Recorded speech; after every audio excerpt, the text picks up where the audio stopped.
What's up mga kapuso? Narito po ang mga kapanapanabik na ganap dito lamang po sa Born to Shine. Successful nga ang collaboration ng BGYO at itong si Jenny mga kapuso. Kinanta nga ni Jenny ang kanyang bagong kanta na Di Pa Tapos Ang Kwento Ko at talaga namang tagos sa puso ang kanyang pagkanta. Napakaganda ito mga kapuso at nag-viral o nag-trending nga ang kanyang kanta kung kaya't dito na nga magsisimula muli ang kanyang career kahit nagaano pa paghahadlang ang gagawin ni Dara at Megan ay hindi sila magtatagumpay dahil nga sa kagalingan nitong si Jenny.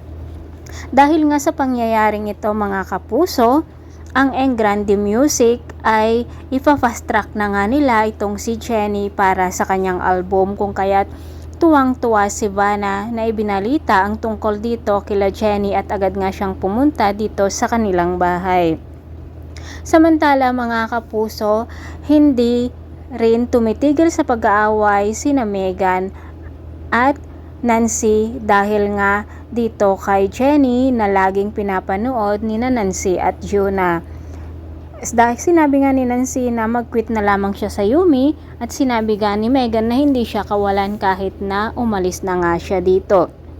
Samantala mga kapuso, nang makita ni Nate na magkayakap sina Jenny at Akira ay hindi na nga siya tumuloy na kausapin si Jenny at hindi na niya ibinigay ang daladala niyang bulaklak.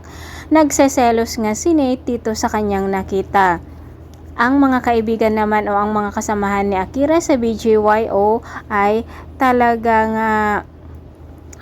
ang saya-saya nila at sinabi pa na hindi lang kaibigan ang turing ni Akira dito kay Jenny at baka mas malala pa ito. Sinabi naman ni Jenny na parang nagkaroon siya ng 5 kuya kung kaya tuwang-tuwa nga silang nag-uusap-usap mga kapuso. Samantala, pumunta nga si Jenny dito sa office ng Engrande Music at nakita nga niya na magka-holding hands sina Dara at Freddy. Buti na lang hindi sila magkayakap no, muntikan na talaga. At sinamahan nga ni Freddy si Jenny na pumunta dito sa conference room ng Engrande dahil hindi nga niya alam. Sinasabi ni Dara kay Freddy na bitawan niya si Jenny ngunit hindi naman papayag si Freddy dahil nga sikat na ngayon si Jenny dahil sa kanyang kanta mga kapuso. Samantala, ito na nga at may launching na ang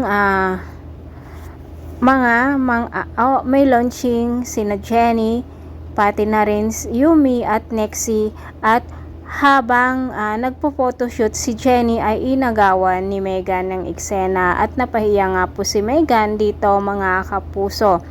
Samantala kumanta naman si Nate at ang kanyang kanta ay inialay nga niya dito sa isang kasamahan ng mga Nixie.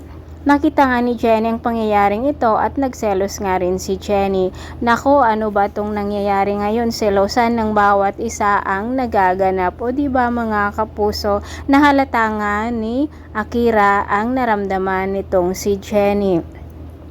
Mga kapuso, dahil nga sa pangyayaring ito, ay napansin naman ni Minchi na nagsasalubungan ang paa ni na Freddy at Dara mga kapuso at agad nga niyang nilapitan si Dara at sinabi nga niya na alam niya na mayroong kababalaghan ang ginagawa nitong si Dara. Ano kaya ang gagawin ni Vanna kapag malaman niya na si Dara ay kabit nitong si Freddy na kanyang asawa? Mga kapuso, pakatutukan po natin lagi ang bawat eksena dito lamang po sa Born to Shine. Maraming salamat sa walang sawang pagsubaybay. God bless.